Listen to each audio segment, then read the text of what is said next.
In this life, I signed my brother's name on the marriage certificate, and watched her thank me for it. The pen hadn't even cooled in my grip when Sophia's smile lit up, soft and grateful, like she believed I'd given her the world. She clutched the red booklet against her chest and whispered, "Thank you, Thomas, you're really the best." I offered her a polite nod, turned my back to the Civil Affairs Bureau, and walked into the soft drizzle that had started to fall over the city.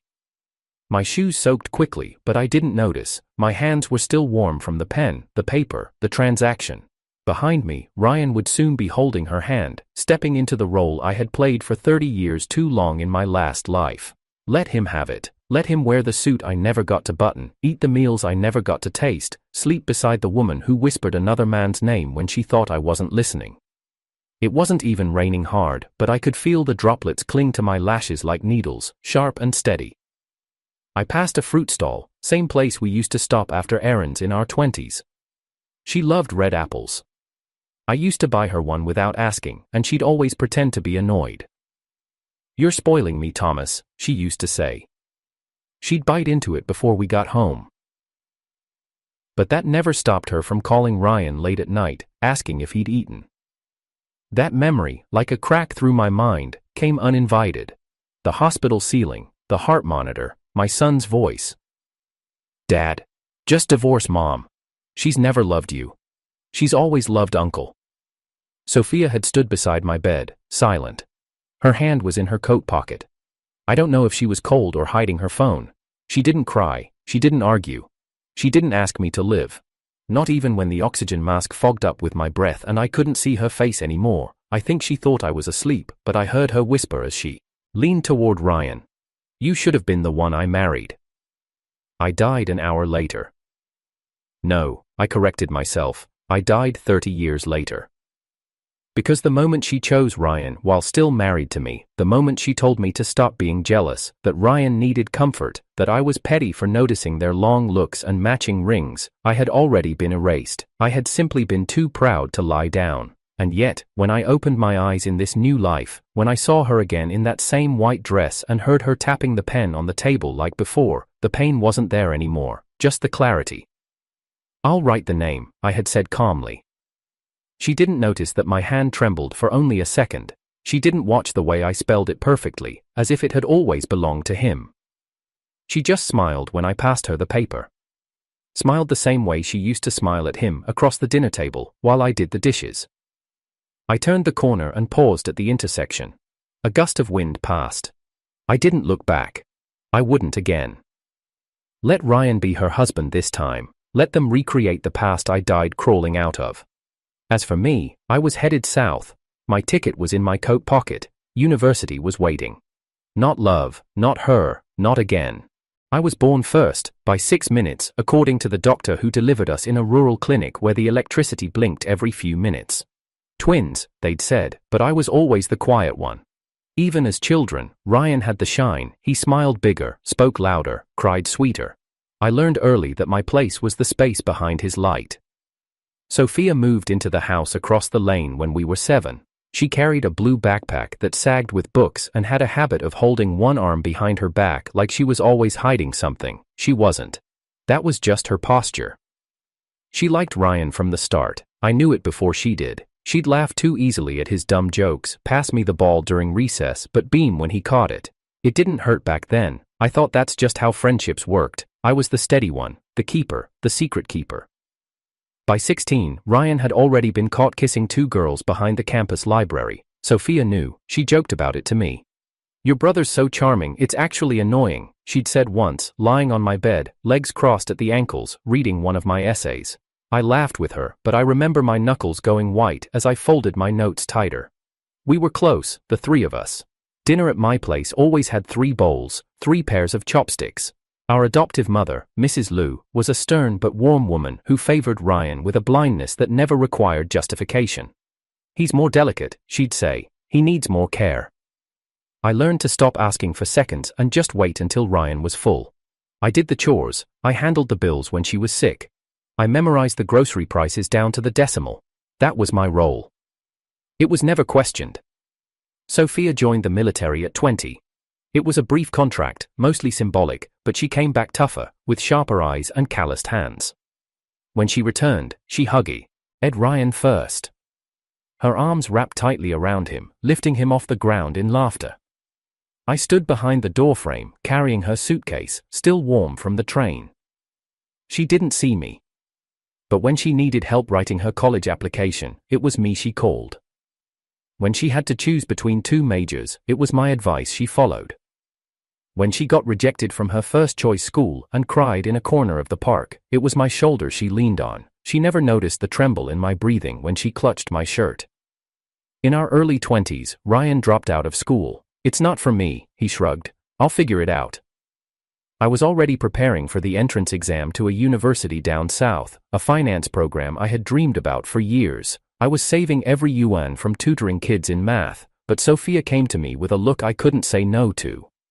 Ryan's not doing well, he feels lost, she'd said softly, brushing a strand of hair behind her ear. Can you not go yet? Just for a year, stay, help him get his feet under. And I had said yes, of course I had. My enrollment lapsed, my dream city vanished into a polite deferral letter. I stayed, worked, cooked, cleaned, took double shifts at a logistics job just to make sure our house didn't lose heat. And Ryan? He started dating a girl from the city, then another, then Sophia. It wasn't official, not back then, but I saw the way she looked at him, not the way she looked at me when she was tired and needed advice, not the grateful softness she offered me when I fixed something for her or carried her bags. No, this was different. This was the way she smiled. Without effort. The way her eyes lit up when Ryan entered a room, the way she ignored my voice when I tried to speak. Once, I asked her why she hadn't responded to my message the night before. I'd waited an hour outside her place, thinking we'd have dinner together. She looked confused. Oh, I was with Ryan. He said you were busy. He hadn't told me that. But I nodded. I always nodded. When Sophia and I started dating officially, it wasn't because she asked, it was because Ryan said, she doesn't want to complicate things, and Mrs. Liu said, you're the responsible one, and Sophia said, you've always been there for me, Thomas, I know you'll be a good husband. I didn't realize I was the default, the consolation prize, the man who could provide stability while her heart still danced in another room. I proposed with the money I saved from canceling my university plans a second time. She said yes while texting someone else.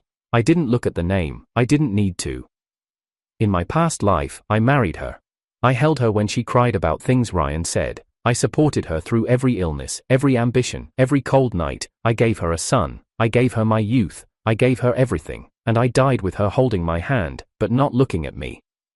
Now, reborn, I stood in the municipal office once more. Same pale blue walls, same dusty chairs, same ballpoint pen, cap missing. Ryan was out front, fumbling with his tie. He thought he was just accompanying me today. Sophia sat across from me in a white cotton dress, sleeves rolled to her elbows. Just fill in the name and give it to me, she said. Her voice hadn't changed. I looked down at the form. Marital applicant. I stared at the blank space. Do you have a pen? I asked. She slid it across the table, impatient.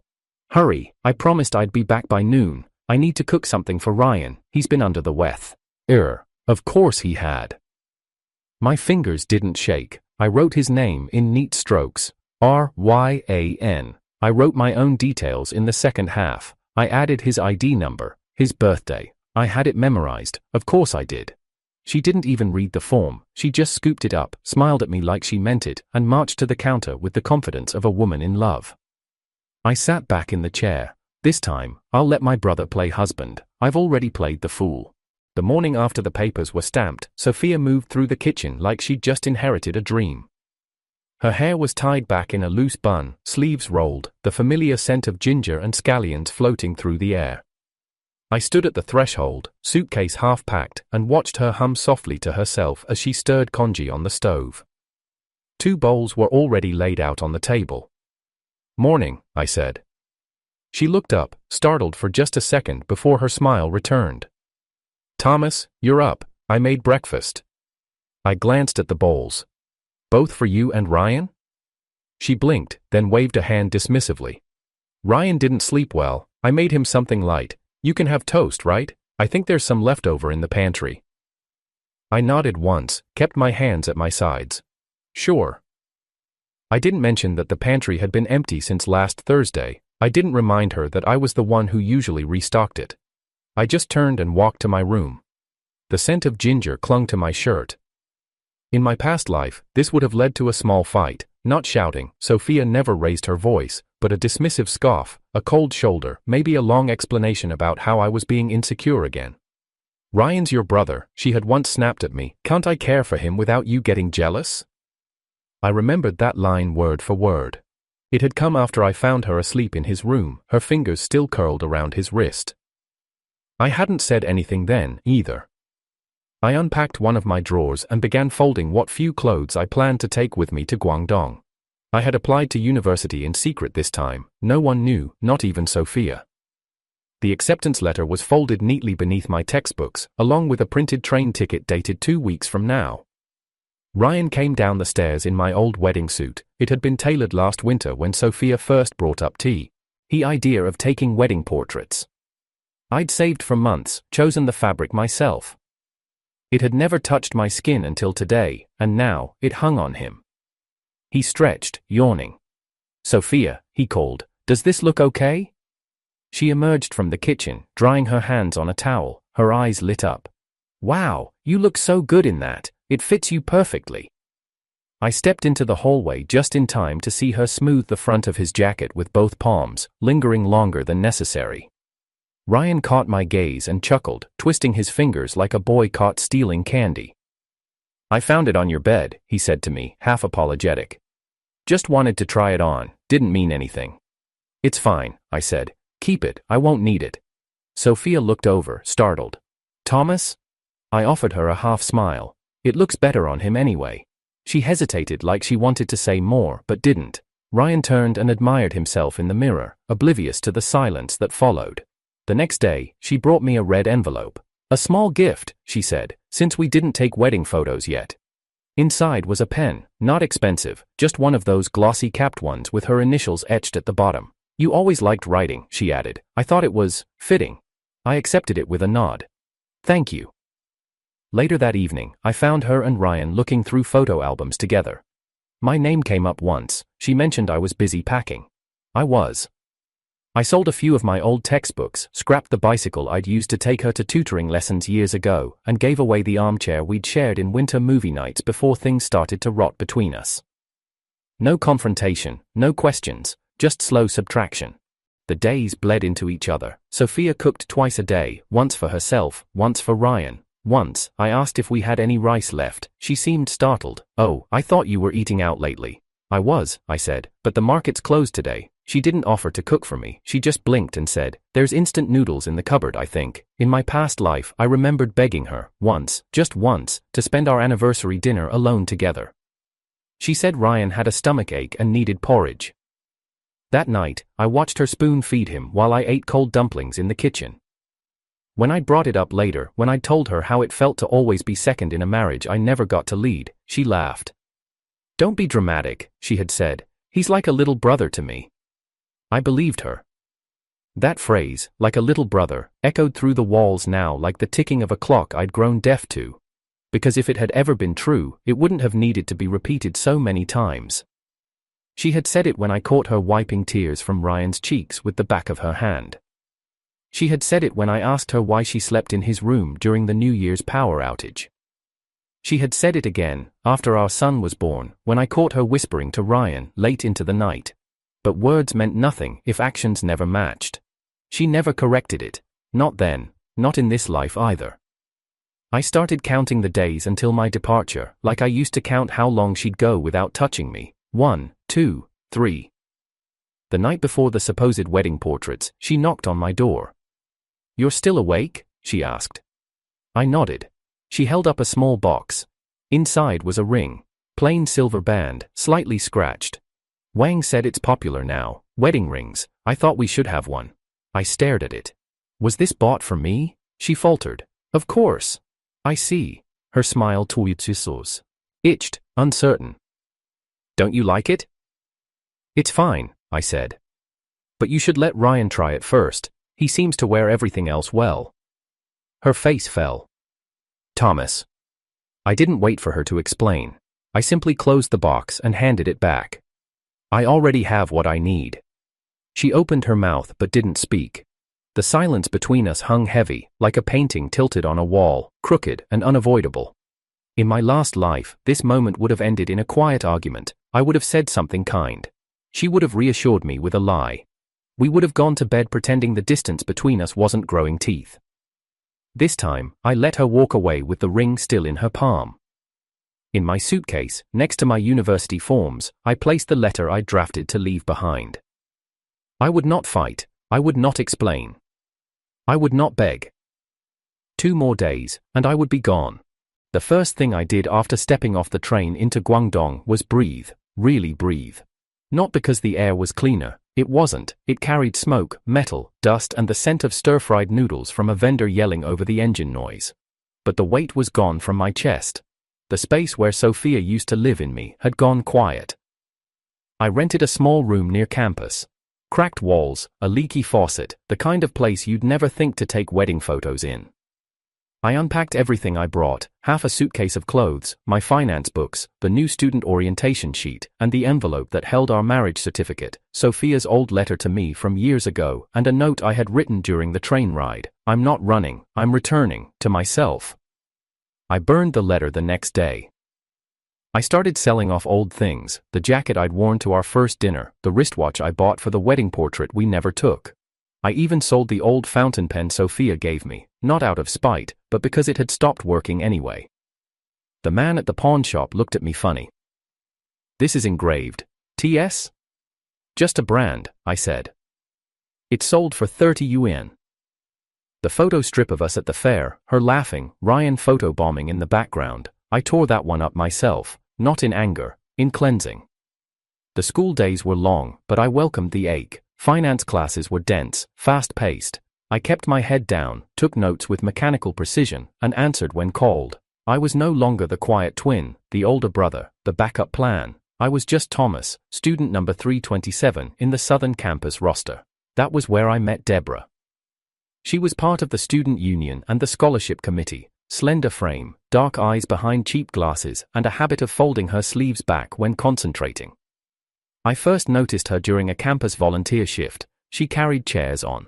I one down the auditorium stairs while everyone else complained about the heat. When I offered to help, she nodded once and handed me a chair without a word. We didn't talk much that day, but I remembered the way she stood, firm, practical, unaffected by the chaos around her. Later, I found out she worked part-time at a local canteen after classes. I started going there, not because of her, but maybe not entirely, not because of her either. The food was always hot, the service always quiet, her gaze always steady. One afternoon, as I was scribbling notes on a napkin, she sat across from me and asked, "Are you always this tense when writing?" I glanced up. "Am I?" She smiled slightly. "You grip your pen like it's going to run away." That was the first time I laughed since leaving. It wasn't a loud laugh, just a short exhale through the nose, a flicker of amusement I hadn't known still existed in me. Over time, we'd speak more, about books, about her dream to open a small education center back home. She lived with her aunt and slept in the storage room behind the canteen. Never once did she complain. I found myself smiling more often. Not because I was healed, but because, for the first time, I wasn't bleeding. Then the first letter came. No envelope, just a folded page slipped under my door. "Thomas, what are you doing? Why didn't you show up for the wedding photo shoot? Do you have any idea how embarrassed I was?" I didn't respond. A week later, another one came. "Are you really going to pretend nothing happened? You just left, like we meant nothing. You're acting like I'm the one who made a mistake." I folded that one into a paper plane and let it fly out the window.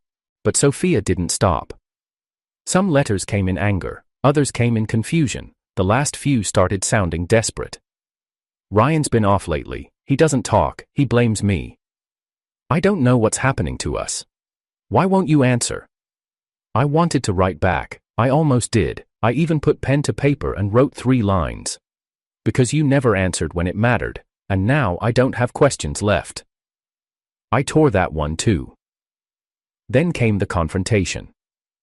She showed up on campus without warning. I'd just come out of an economics lecture when I saw her near the dorm gates, pacing. "Thomas," she called. I didn't stop walking. "Thomas, what is this?" she shouted, chasing after me. "Why are you acting like we're strangers?" I turned, calm. "Because we are." She flinched. "We're married," she whispered. Even if the name was wrong, the intention. "What intention?" I asked. Her mouth opened. Nothing came out. "Do you know how long I waited?" she snapped suddenly. "I waited weeks. You just disappeared, like some coward." I didn't flinch. "I told you, I had something more important than photos." "Was it her?" she hissed. "That girl who works at the canteen, that's who you left me for?" I tilted my head. "Funny, you sound jealous." "I'm not," she bit out. "Of course not, you're just surprised I stopped chasing." Her face fell. "You were never supposed to leave," she whispered. "Not really." I looked at her carefully. And for the first time, I didn't see the woman I'd loved. I saw someone who'd lost her mirror. That night, while working a shift delivering inventory crates, I slipped down the back stairs and hit my side hard against the metal rail.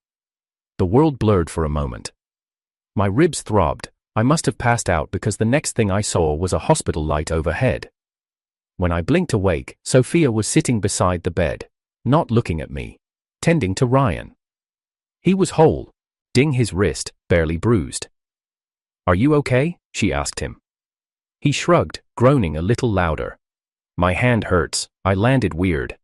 "I'll ask the nurse for ice." She stood and left the room. Ryan didn't even look at me, just muttered, "Tough luck, huh, big bro?" I turned away. Sophia came back with a small bag of crushed ice, placed it gently on Ryan's wrist, checked his forehead for fever, brushed his hair. Only when all of that was done did she finally look at me. "Oh," she said, blinking. "You're awake." I said nothing. "Are you in pain?" I nodded. But it wasn't my ribs I was thinking of. It was watching her once again miss the person bleeding in front of her. The whispers started on campus before I ever saw her again. "She's his wife, right? I heard he ran off after marrying her. She came to the dean last week, said he forged something?" I didn't need confirmation. The shadows of Sophia's persistence began curling through the hallways like smoke. Professors started giving me curious glances. One even asked if my enrollment was fully approved. His tone suggested someone had raised doubts. I knew who it was.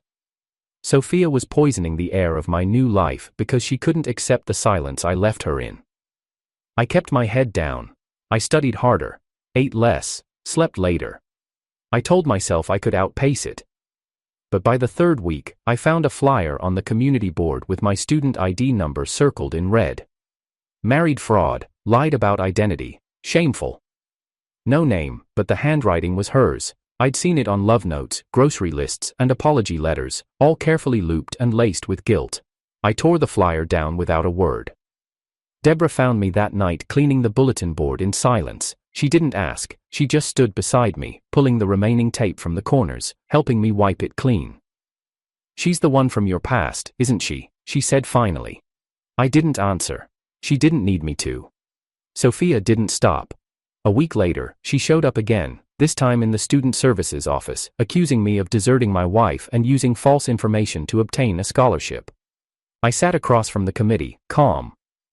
"She has no proof," I said, "and I am not legally married. The name on the marriage certificate is not mine." That stunned them. They asked for documentation. I gave it to them. The photo of Sophia and Ryan smiling together, holding the red booklet with Ryan's name and ID stamped next to hers, did most of the talking. "She's confused," I said quietly, "or simply unwilling to accept she chose the wrong man."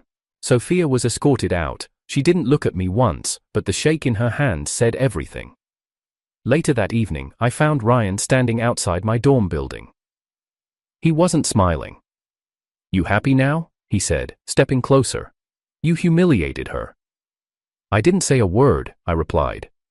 "You didn't have to." His eyes were bloodshot, skin pale, not from drinking, but from unraveling. The golden boy shine was gone.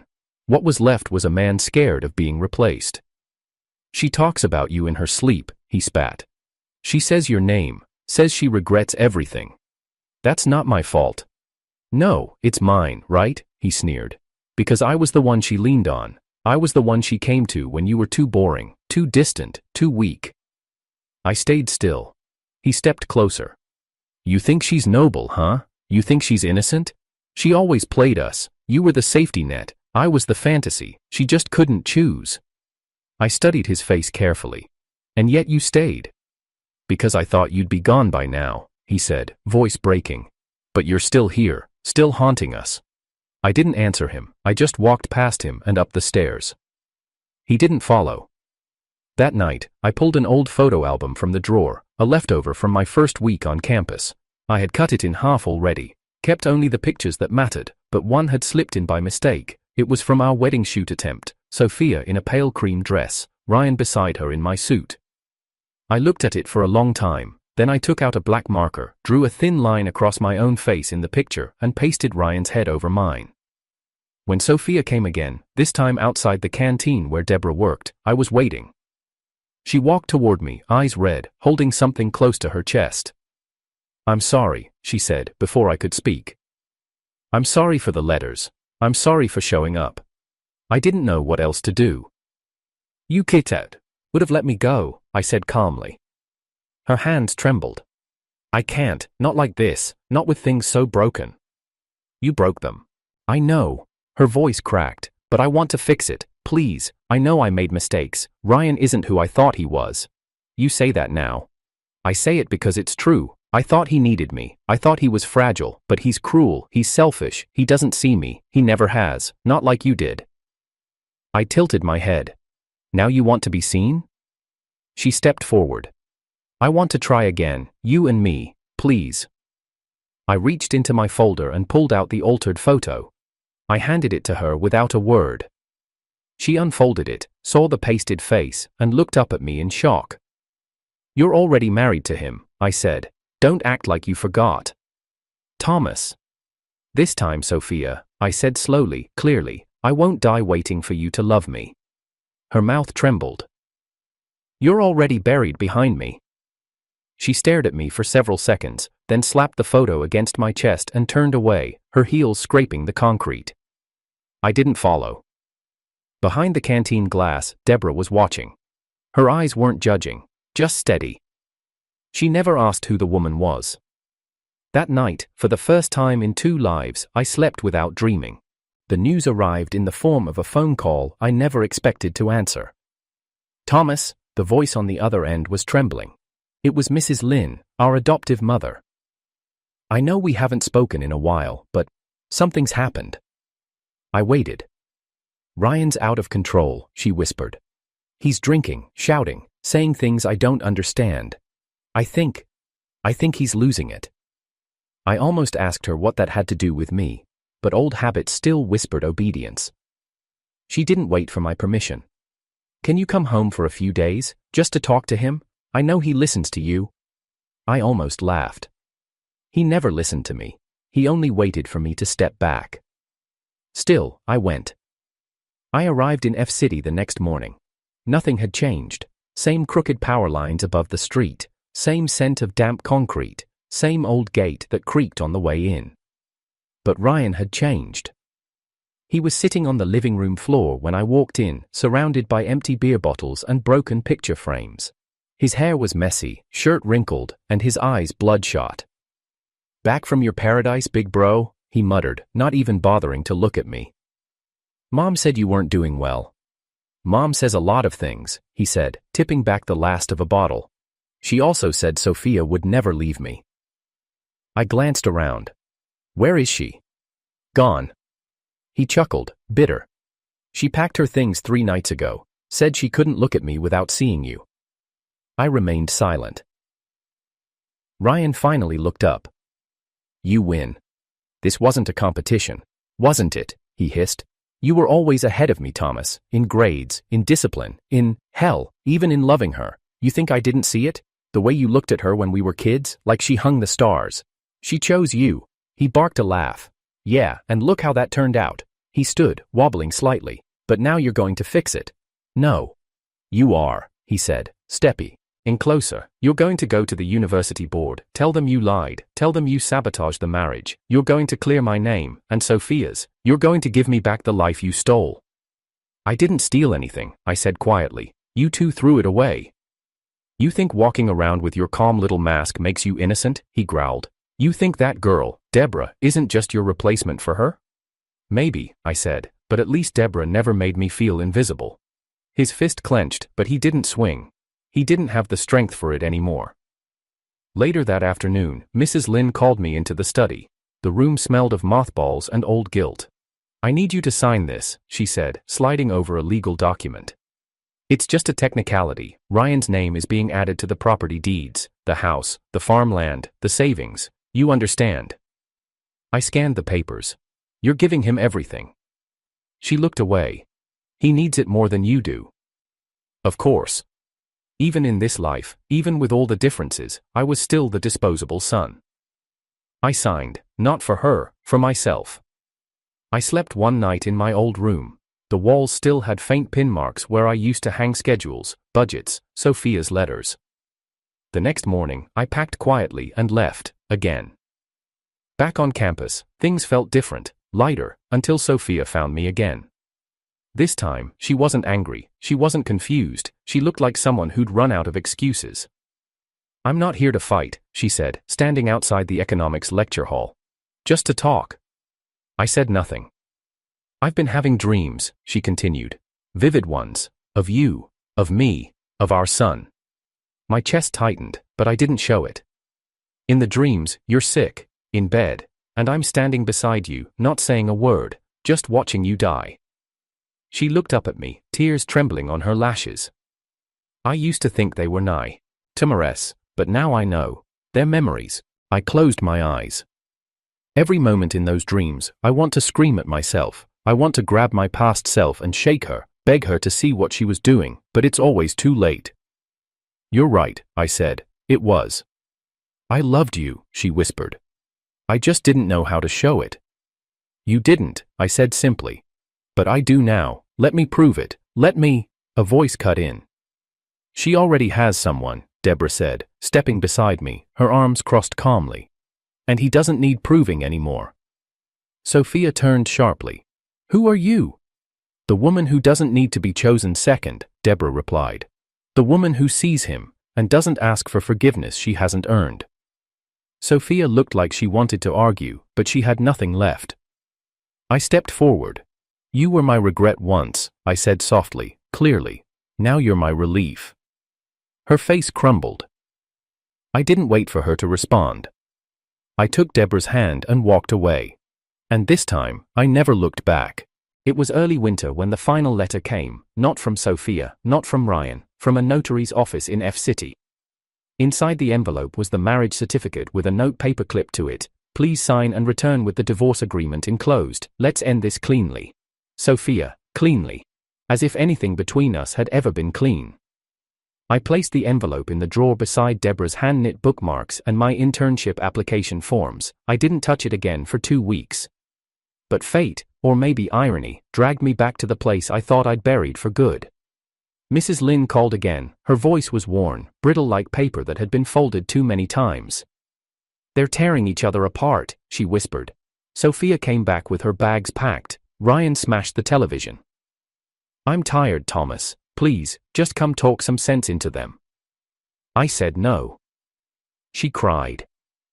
I didn't answer again, but I went. Not for them, for closure. When I stepped into the Lin household, it smelled of smoke. The window in the living room was cracked, shards of glass still dusted the floor. Ryan was pacing shirtless, drunk again, his voice hoarse from shouting. Sophia sat at the dining table, eyes sunken, holding out a document. She looked up when I entered. Thomas, she said, please, just sign. I want this to be over. Ryan spun toward me. He won't sign, he never signs, because he's still in love with you, aren't you, big bro? I didn't speak. Tell me I'm wrong, Ryan screamed, slamming a hand on the table. Tell me you didn't wait for this moment, just to watch us fall apart. I didn't have to wait, I said quietly. You did that on your own. Sophia pushed the paper forward again. Please. I picked up the document, skimmed it. The red stamp, the date, her full name, now frayed by the legal system that couldn't rewrite feelings. I placed it back on the table. I won't sign. Why? She asked, desperate. Because I never married you, I said. Ryan did. My name was never on that paper, and my heart stopped being yours the day I walked away. Her hand dropped. Ryan sat down slowly, as if the fight had drained from his bones. For once, he looked smaller than me. Then why are you here? He asked. To say goodbye, I said. And I left. Back in Guangdong, the sky was clear. The university's dean called me in to offer an internship at a leading investment firm in the city, paid, prestigious, selective. You came highly recommended, he said, not just for your grades but for your discipline. I nodded and accepted it with steady hands. That evening, I returned to my apartment to the scent of garlic and scallions, warm, familiar, but not painful anymore. Deborah was standing in the kitchen, apron dusted with flour. I tried making your mother's dumpling recipe, she said. Don't laugh if it's terrible. I didn't laugh.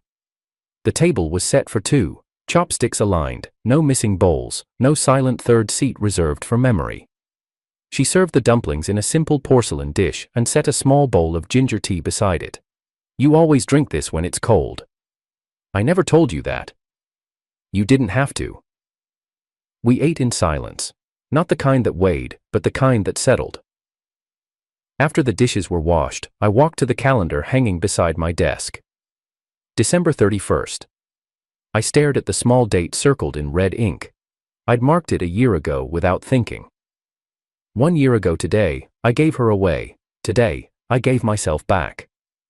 Outside, fireworks began cracking across the sky, golden flares bloomed and vanished. I stood at the window, watching the colors reflect in the frosted glass. Deborah walked up beside me, gently pressing a warm mug of ginger tea into my hands. I took a sip, then turned to her, watching the soft curl of her smile. She didn't speak. She didn't need to. I looked out again at the night sky, exhaled slowly, and whispered, "This is home."